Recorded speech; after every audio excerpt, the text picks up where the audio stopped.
welcome you to the conversation segment of the Signature Show this Sunday.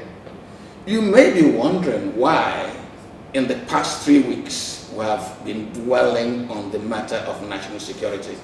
This Sunday, for the third Sunday in a row, we'll be talking about Nigeria's security. In the very first week when we began this issue, we had as our guest Dr. Muhammed, the spokesperson of the Northern Leaders Forum. He raised the matter that Nigeria's borders seem to be porous with free movement, exit and entry. And he said it was a very delicate situation for our security operatives. This Sunday, we have as our guest the Comptroller-General of Nigerian Immigration Service, Babadende Muhammed Babadende, that's better put. The man on whose desk all the responsibility of checking movement in and out of our border rests. CG, you're welcome to the conversation. Thank you very much. Pleasure meeting you. Let me begin from what happened just this last Thursday. While you were commissioning the technology building, the president gave you a charge, gave the immigration service a charge, that you must secure Nigeria's borders. That seems to me to be a tall order. Are you optimistic? Why not? The immigration service can deliver on the president's order? Why not? First, he's the commander-in-chief. And he's the man who's all the burden of the responsibility of the security of Nigeria rests on. But we work for him. We are the working arm of Mr. President. So when he gives orders, we have to use our arm and do the job. That's what it is. The president order is absolutely an order. We have to find how to implement it effectively. When he speaks by saying we must keep our borders safe, he said a safe border is a safe nation. That's what he said. It's virtually true. But let me tell you, when he's talking about the border as a professional, I have to break it into the understanding of the ordinary person.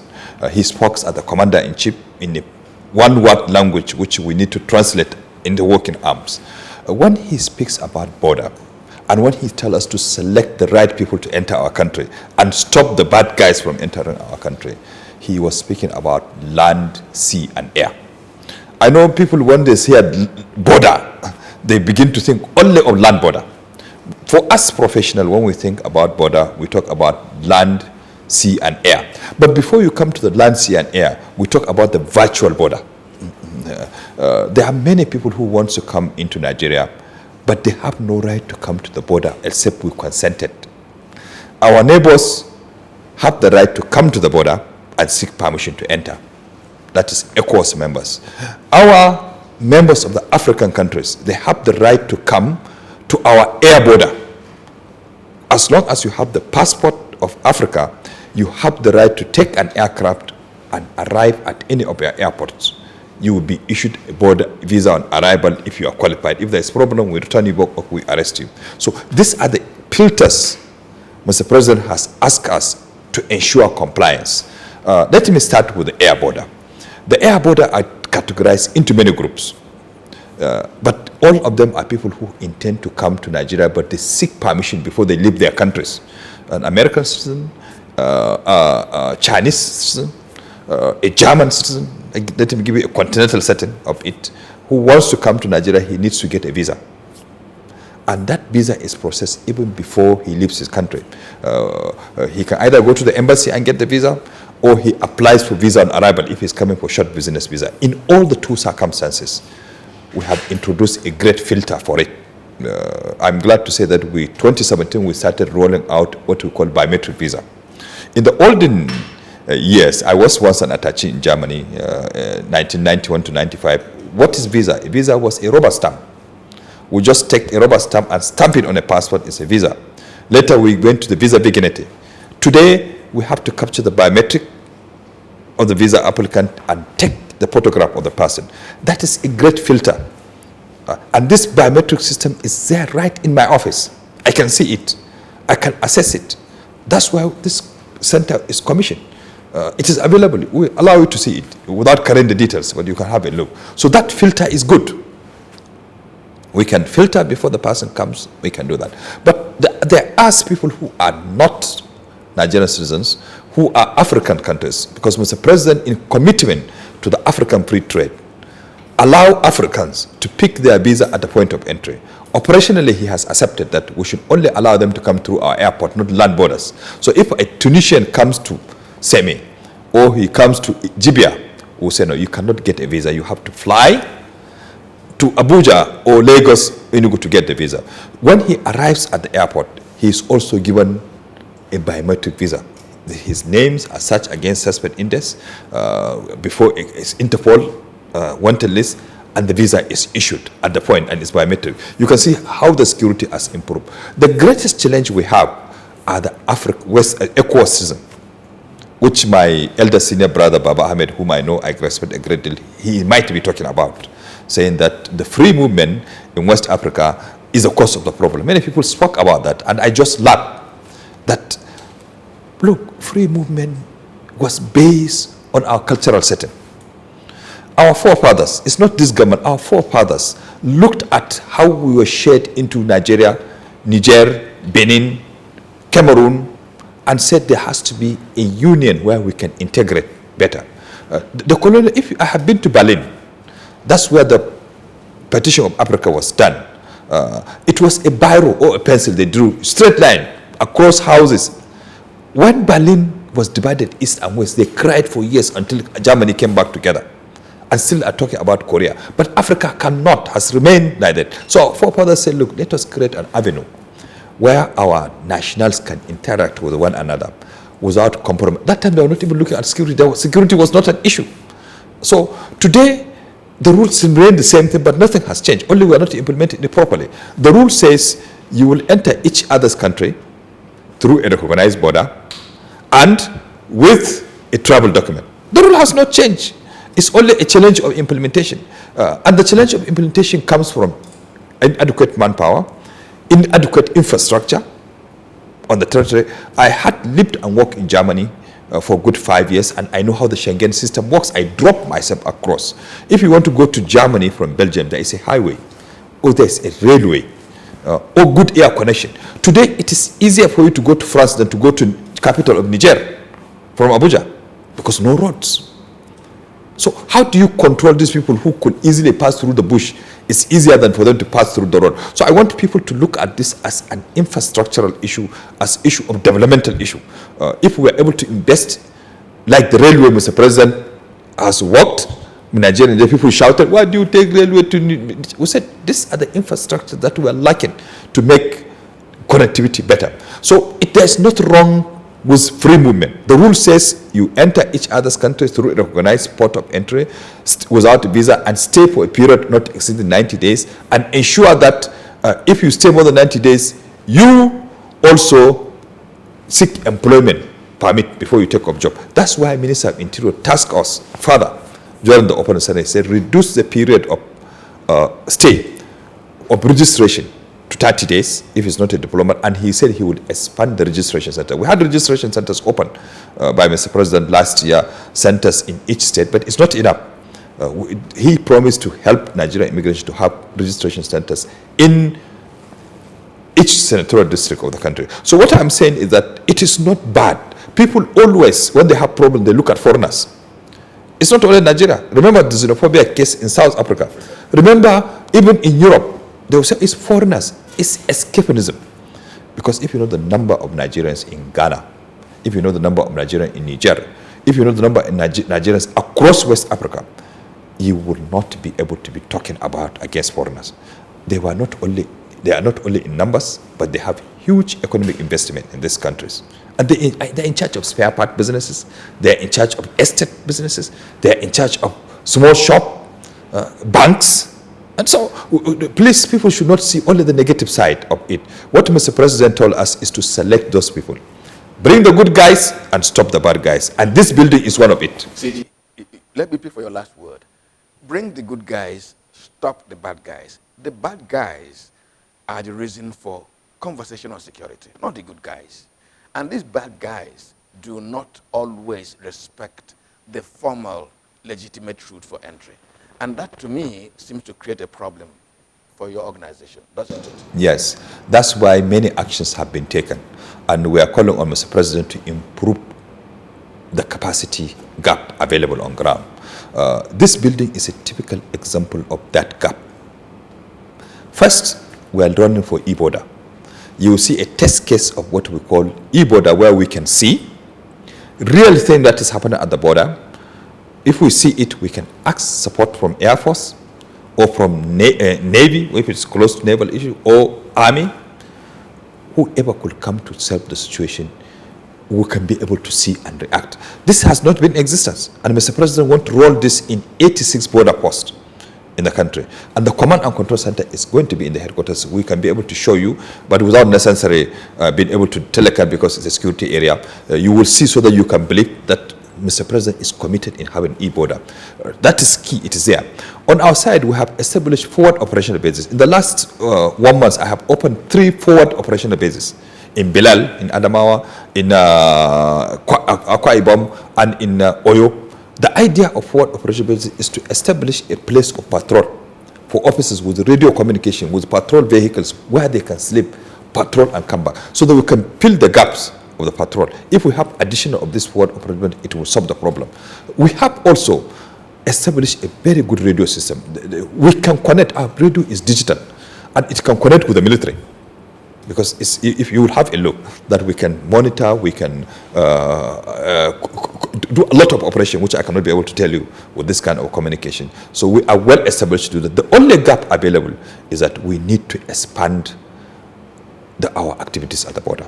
Government need to invest more at the borders, especially what has been done in the airports. Let us have each land officer like airport. The airports are secured. I'm glad to say, go to airport and see today. We will show you if you want. We have the biometric, biographic of person who cross our border, and they can get in touch with Interpol data system real time online. So you cannot be criminal and cross our border. It's difficult. Even if you are wanted locally, we want to establish that facility in each of the main border posts we have in the country. That will make the country more secure and accessible. Our minister forced us now. He gave a directives. Deploy 50% of your staff to the border. Very good initiative. He has 180 days to achieve this. We need support from government to open at least forward operation bases where we can put these officers at the border. We need more patrol vehicles to do this, more communication equipment. Allow us to lead in the border management, so that if there is a problem, we can flag it up to other law enforcement to react. And that is what is lacking in Nigeria. Ability to create a response system. Police, I may go and do other jobs. Stay around for big problem. If it is 1 person, 2 person, we pursue. If we have a group of 100 people coming with arms above us, we call the military, we call the Air Force. Air Force can respond. That is the structure Mr. President is trying to build. CG, you just mentioned something that warrants me to ask about interagency cooperation and collaboration.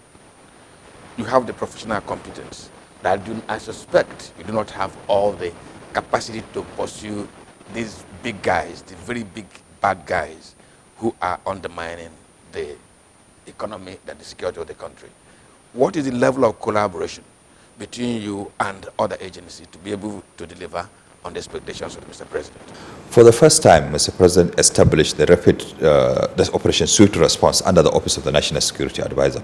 You will agree with me that during the border closure, the military, the police, immigration, custom work together to patrol the borders effectively. But for me, that is a temporary measure. What is expected to come as a security strategy for government is to create a response level in all security issues. Look, if there is a riot in a village, let us know who will respond first. Is it civil defense? That will be the first responder. And let them have the equipment, the strategy to work with the community and interact with the community accept them. If it is above them, who shall we call? Do we call the police?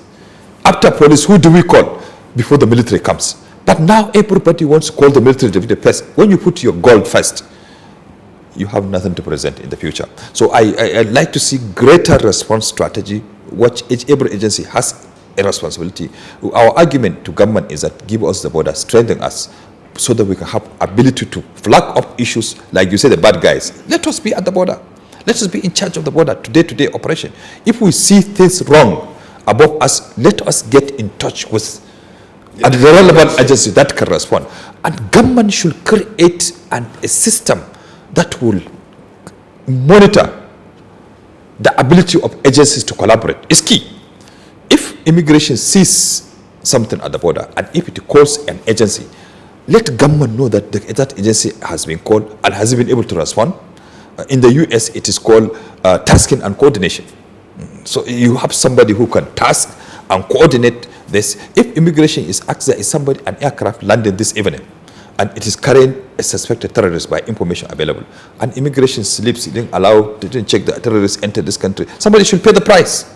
So that is how the system works. But I'm committed to the directives of Mr. President. We have written, and God's willing, things will change. The minister gave target of 180 days. As if it is accepted as a project, if it is accepted, equipments are given to us, we'll sacrifice our time. That is what we are paid to do. There is another dimension to your job that is internal, and we are drawing that from Mr. President's own comment. Just last week, the President said, no fly zone in Zamfara State. And part of his statement was that illegal miners sometimes fly in and fly out logistics to criminals. Some of these illegal miners are resident in Nigeria. I do not want to label any country, that is unfair. But some of them come in to do other jobs, and then they divert into illegal mining. The internal ones, the bad guys who have come in legitimately and transformed themselves to undermining our own processes. Do you have a system of checking them, apprehending them, and punishing them? Yeah, you made a good case. In immigration, we have 3 forms of control. Control before entry, that's the visa regime. Control on entry at the point of entry, and control after entry. You need to monitor persons who enter your territory to ensure that they are doing what they promised to be doing. If you entered Nigeria and you took up employment as an engineer in a company B, it's our responsibility to find out that person is doing that job. That's why we wrote a memo to Mr. President, and Mr. President approved 1.5 years ago to establish a migrant e-registration system. What do we have in mind? What we have in mind that when you come into Nigeria, you stay for a period of 90 days, which now has been argued to put the minister directed that it to be 30 days. You must register with immigration in your area. We wanted to do it in each local government. That would have been wonderful. So that the local government area officer knows who are the people who are new in that area. The traditional rulers, you collaborate with them. They know who is the visitor. So that after 90 days, if the person didn't register, the responsibility is not only by law. By our law, it's not only the migrant himself, but also the person who provided that accommodation, whether it is a hotel, a house, a farm, a factory, to register. That is an internal mechanism for control. I assure you, if we can have more places of the registration, we only have 1. Instead, in Lagos we have 2. It's not enough to do it. Fund has to be available, and most of it, the whole process was supported first by EU. They supported us to develop the tools. Today we have the capacity. It is the same equipment for airport and for migrant registration. Our officers are the one installing the equipment. We don't need anybody to do it. We have developed this capacity. So if we have that facility, it would be another form of control. This building will link activities. Mr. President gave us approval of an intelligent data analysis system just a day before the commissioning. The idea is to link what is happening at the airport with our control mechanism internally. If you enter Nigeria and you said you are going to stay in Hilton Hotel and spend 2 weeks, that information will be transferred to the controller in charge of FCT to make sure he checks that person is in Hilton. That's the mechanism we're trying to establish in this system. If we are able to get good funding to implement this project and share with the law enforcement, the most important, you share with law enforcement. It makes a lot of difference. And also provide the NIN number. Remember, we're the best agency to provide NIN connectivity with passport, which we are trying to put the identity of Nigerians into one place. If we are able to get also a number for migrant to to register. We said they should not be given NIN, they should be given MIN number, migrant identity number, but at least one number, which if you put, we can get all the data about the activities of the person, and then we will be able to track everybody who does. We are not looking for people who are doing the good things. This country is a great country, looking for investors, or people who will have good opportunity to develop the economy, but we are looking for the bad guys who can be a terrorist, who can take away our job. Because it's key. Taking away a job can cause problem in our society. So monitoring is key, and we are doing our best to do it. Now, CG, let me take you back to a conference I attended either in 2017 or in 2018, when then Minister of Interior, Abraham Ambassador, told a story. He said he went to Ghana. He was going to complain to his counterpart in Ghana that the movement of herders and artisans from Ghana was creating problem for him in Nigeria. While he was trying to do that, his Ghanaian counterpart said to him, the movement of herdsmen and itinerant fellows from Nigeria are giving us problem. Then he said, the ECOWAS protocol is a challenge. You've tried to address it this afternoon. But do you think that the ECOWAS protocol, the movement of persons, is creating challenge for you in discharging your effective monitoring of movement at the borders? The intention is good. Free movement is good. We have just expanded. African leaders want to even expand it better so there will be free movement. It is the responsibility of law enforcement to monitor even if the movement is free. Look, we know the Schengen system. With the Schengen system we're trying to borrow. The Schengen area allows third country nationals to travel. We have a free movement area in ECOWAS. We don't allow third countries nationals even to enjoy the benefit. If you have a visa to go to France or to go to Germany, you can move around in the free Schengen area. Once you have entered the first country you got a visa, you can move around. But if a German gets a visa to come to West Africa, if he comes to Nigeria, he cannot go to Ghana. So even our free movement is restricted. It is supposed to be like that, so that you have opportunity for third country. For me, it is only when people move that there will be development. They will be able to share ideas. They will be able to develop one another. I don't see, but it's our duty to create a mechanism where we can check those who are bad and who are good. A lot of institutional development has to be made. Forget about the hardest farmers, politics of moving. How does a cow move from Nigeria to Ghana is another story. I don't know the story about that. But if it has been moving, very wonderful. In the old ecosystem, there is transhuman agreement where there has to be documentation of cows. It's not a rocket science. Even if there used to be a route for cattle. The idea now that we have technology is doable. If Minister of Agriculture, I know the hardest transhuman conference that was done, we are the one who wrote a memo to Minister, and the Minister took it a conference. If we are able to register each cow, it's not a rocket science. I'm a farmer. I have cows, and the cows have numbers. We can number any cow that will enter our territory. Then we can take registration of the number of cows. They pay a certain piece. You can go anywhere. If you are returning back, we ask you, where is the cow? Or, you tell us the number has been sold, so we'll find it. If it is slaughtered, it will be documented. It's a matter of just being serious with our life, for us to do good documentation, for us to be well accountable on this. But I don't want people to look at this as a problem. Mobility is a major factor for development. If there is opportunity for goods and services to move, for human beings to move, it is much easier. In Africa, we are even having more problem than EU. Goods can move in the EU without human beings. But in West Africa, the farmers, the traders are small people. And they're individuals, they carry their loads. So how can you see that as a problem? Let's use it for development rather than to see it in the negative aspect of it. You are watching the Signature Show on AIT. This is the conversation segment. We take a short break now, and when we return, we see your own responsibility in helping the institution, that is the Nigerian Immigration Service, to deliver on its mandate. Stay with us. This is SignaureTv.org. Breaking the news. Following the news. Analyzing the news. 247 round the clock. All on the go. SignaureTv.org. News in your pocket.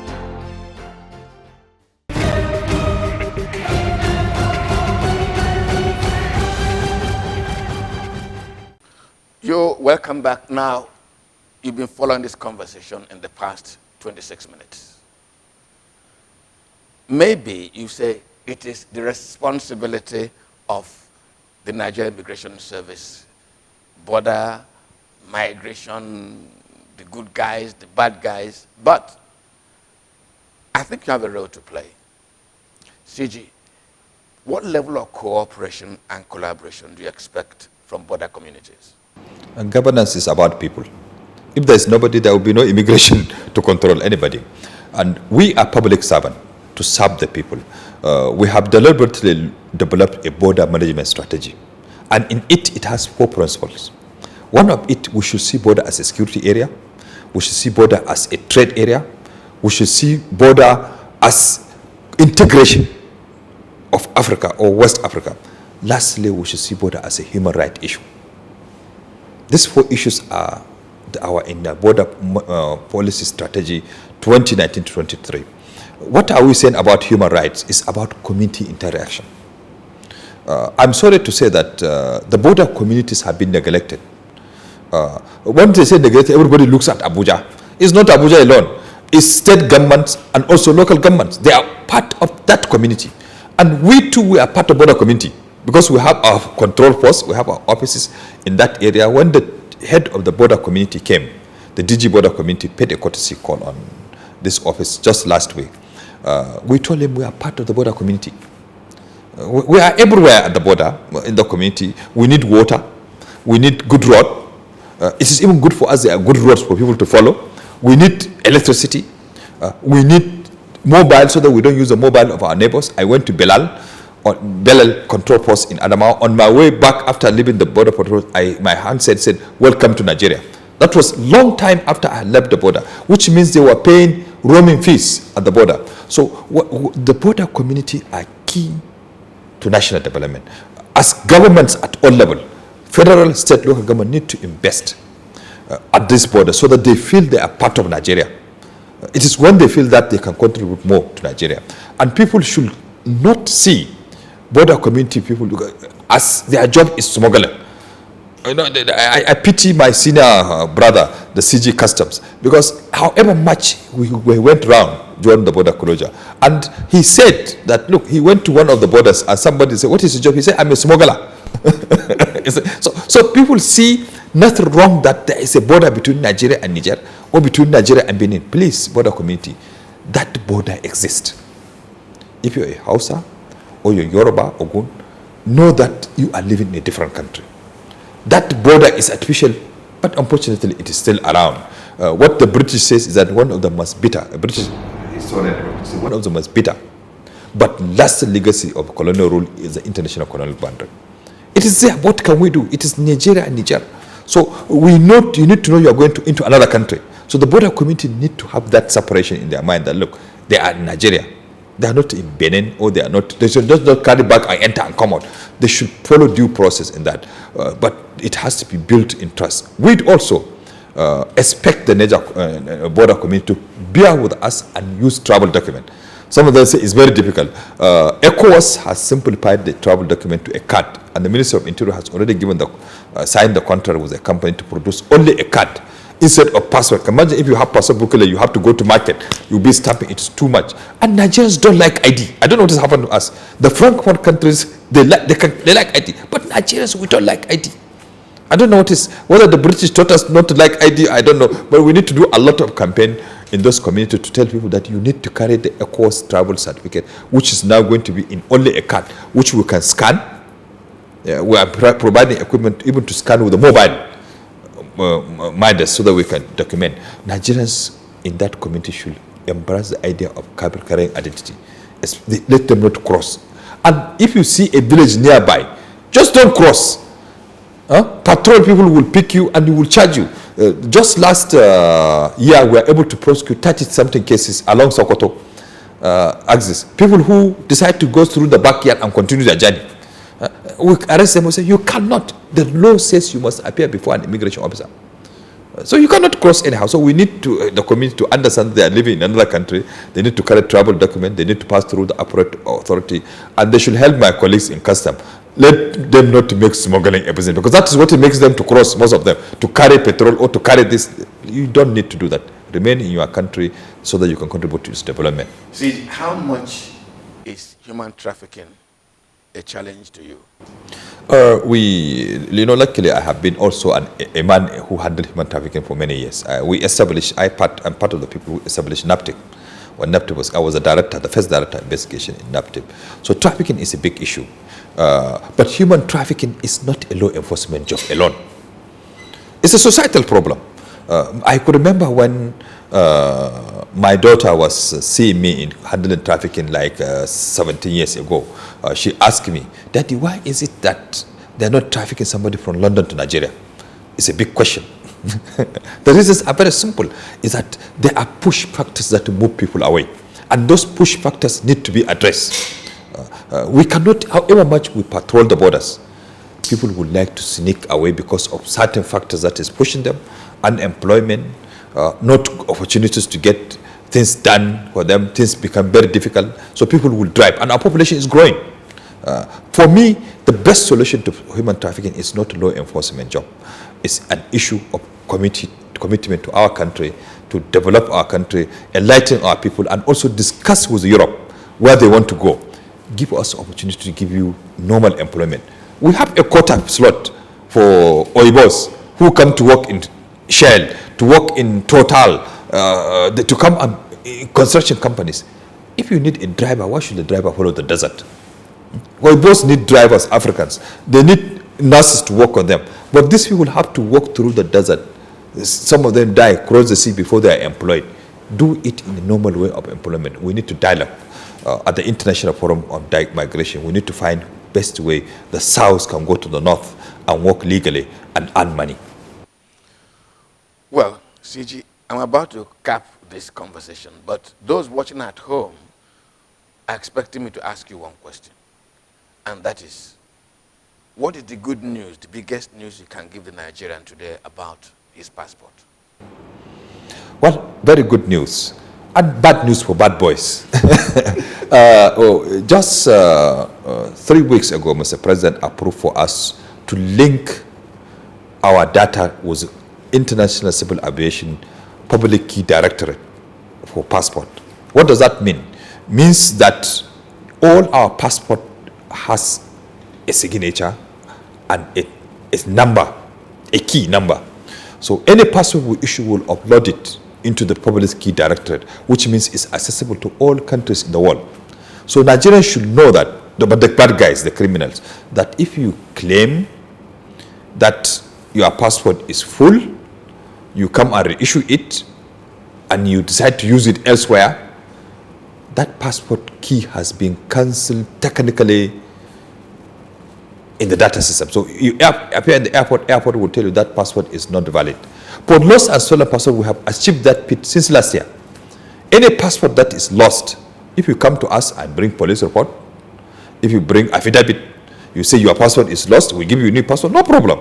But know that when you appear at our border, or the border of 194 Interpol country members said, they will find out that that passport has been lost and stolen. We are doing it real time online today. We are not even uploading gently. We are the only country in Africa who have achieved that real time online.